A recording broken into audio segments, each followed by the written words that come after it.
Y así fue que un jueves, a las 2 horas después de medianoche, llamó el almirante a un hidalgo y le dijo que veía lumbre. Y otro día de mañana, en esclareciendo, desde la nao capitana, se vio la isla que los indios llaman Guanajani. Así relata Gonzalo Fernández de Oviedo, primer cronista de las Indias, aquel hecho deslumbrante y sobrecogedor que dio inicio a la civilización de América. Fue el 12 de octubre de 1492 a las 2 de la mañana. Fecha y hora llenas de significado. La hora porque corresponde al amanecer, símbolo de la llegada de la luz del Evangelio que a lomo de vástagos, de iberos y visigodos venía a liberar a los nativos de la barbarie. La fecha porque 39 años antes los turcos otomanos se habían apoderado de Constantinopla, abriendo para el Islam la puerta de una Europa debilitada por luchas y divisiones entre los reyes cristianos, con lo que era cosa de tiempo para que la media luna engullera con sus tenazas a la cruz. Pero el 2 de enero de 1492, las fuerzas de la España católica conquistaron Granada expulsando al Islam de las tierras ibéricas después de 8 siglos de ocupación y 9 meses después, Colón ponía a disposición de esa misma España todo un continente para ser cristianizado. No deja de ser llamativo que en el origen de ambos acontecimientos estuviera una mujer, Isabel de Castilla, quien fuera designada por la providencia para levantar el glorioso imperio español que aplastó la cabeza de esa amenaza que parecía encaminada a acabar con el cristianismo. El mito del buen salvaje, asumido por el progresismo como dogma, cuenta que los nativos americanos vivían en paz e inocencia hasta que los perversos europeos cristianos llegaron a esclavizarlos y contaminarlos con su avaricia. Las crónicas y los restos arqueológicos dicen otra cosa. Los nativos no eran por naturaleza mejor que los europeos. Por el contrario, al igual que aquellos, tenían luces y sombras, solo que habitaban tierras que no habían recibido el baño purificador del cristianismo. Por eso practicaban la guerra y el sometimiento con tanto o mayor encarnizamiento que los conquistadores, y realizaban sacrificios humanos, especialmente de niños, y ofrecían las vísceras a sus dioses, que en realidad eran demonios, siempre sedientos de sangre humana. Así lo atestiguan los frecuentes hallazgos de restos de cientos y miles de infortunados, siempre ignorados, me refiero a los hallazgos, por la prensa y la academia progresista. Es que no hay nada peor que la realidad para echar a perder el relato ideológico. La hazaña de Colón y compañía dio lugar a lo que la enseñanza escolar denomina equivocadamente colonia. Digo equivocadamente porque lo que hicieron nuestros antepasados hispanos no consistió en la mera explotación de nativos y recursos naturales. No, señor. De acuerdo con su cosmovisión, ellos levantaron en tierras americanas nuevas Españas, como se les llamaba en aquel entonces, reproducciones de aquellas otras Españas ibéricas, Castilla, Aragón, Andalucía, todas ibéricas y americanas, unidas por su lealtad a la misma corona y por su fe al mismo Dios uno y trino encarnado en la Santa Iglesia Católica. Porque aquellos hispanos reprodujeron en América la civilización de la cual provenían y que portaban en sus almas. Y lo hicieron como si no fueran a volver a su tierra de origen, como efectivamente ocurrió con la mayoría. Unos porque, como era previsible al inicio de la aventura, murieron en el intento. Otros porque desde el inicio quisieron crear un nuevo mundo para habitarlo y hacerlo su hogar.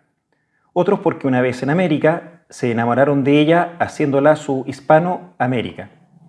No ocurrió así con los ingleses, quienes se instalaron en Norteamérica sin mezclarse con los nativos.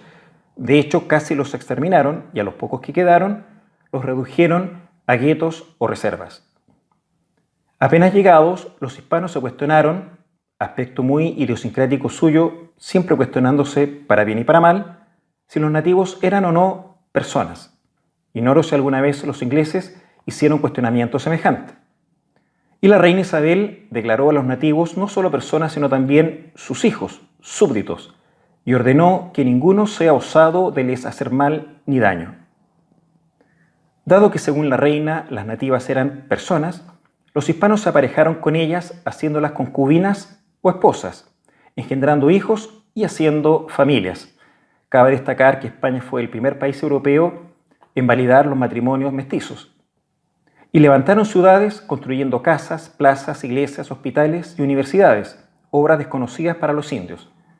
Y aplicaron la enseñanza de San Agustín, de que allí donde llega el cristianismo, deja a un lado lo que no es compatible con el Evangelio y adopta aquello que sí lo es, por lo que prohibieron los sacrificios humanos a la vez que recogían la cultura indígena.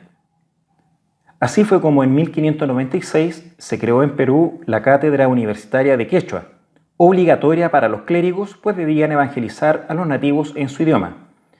A propósito de universidades, otro contraste con Norteamérica.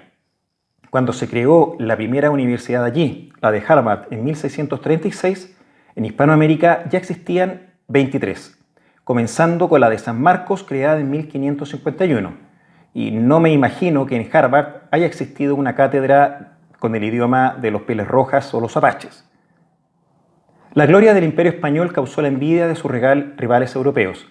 Casi desde el inicio urdieron una leyenda negra tergiversando la historia, y en eso los ingleses tuvieron el principal interés, tanto político como religioso. Lo primero, porque pronto comenzaron a disputar el poder español en América. Lo segundo, porque el protestantismo, que se apoderó de Inglaterra en 1534, encontró en el falseamiento histórico la manera de lavar sus culpas. Botón de muestra, la persecución de la brujería en los países del norte de Europa, protestantes, excede con mucho a la Inquisición española en rigor, número de ejecuciones y extensión de tiempo. Mientras tanto, el imperio español se fue agotando y decayendo, como ocurre con todos los imperios. Por eso no fue extraño que a comienzos del siglo XIX, la invasión francesa a España provocara los movimientos independentistas en los virreinatos hispanoamericanos.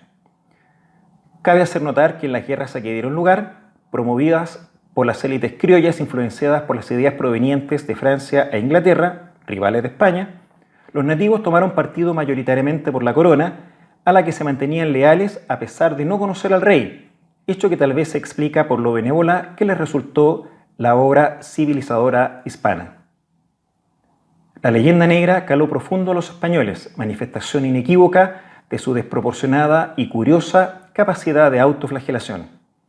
En vez de enorgullecerse de la epopeya, se creyeron el cuento de sus enemigos al punto que hoy muchos se sienten culpables. Cosa absurda no solo porque es mentira, sino porque ese sentimiento recae no en lo que hicieron sus antepasados, sino los nuestros. Y digo los nuestros porque los suyos se quedaron allá.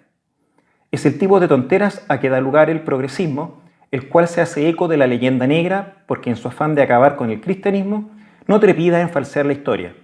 Y como España está indisolublemente ligada a la expansión de la fe católica, para destruir esta resulta útil demoler aquella.